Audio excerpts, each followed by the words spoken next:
Everyone, मैं हूं असीम, आपका दोस्त, और आप देख रहे हैं बोल इंडिया, सिर्फ और सिर्फ द वेरासिटी न्यूज वन पर। तो चलो शुरू करते हैं हम अपना पॉलिटिकल पॉडकास्ट वॉल्यूम 0.1, क्या होता है नगर सेवक। तो आज हमारे जो मेहमान हैं, ये एक फेमस पर्सनालिटी है, ward number 13 Dhole Patil road से, और ये बड़े ही अच्छे समाज सेवक भी हैं। इनका नाम है महमूद जिंदा।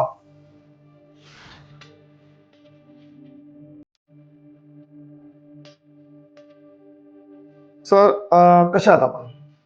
एकदम बरोबर. Very good. मला आपण सांगाल का की आपल्या म्हणजे जर आपण नगरसेवक म्हणून निवडून आला, तर पहिले 100 दिवसासाठी आपलं प्लॅन ऍक्शन काय?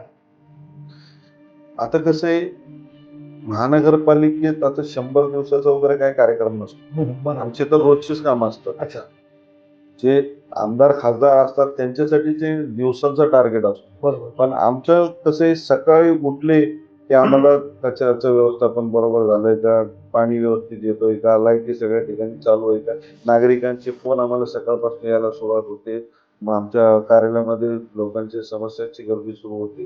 ते रोजच्या रोज आमचं ते असतं. पण टार्गेट जर म्हटलं की तुम्हाला काय करायचं, तर माझं म्हणजे मला वैयक्तिक 2 क्षेत्रामध्ये काम करायला आवडतं. एक शिक्षण आणि दुसरं आरोग्य.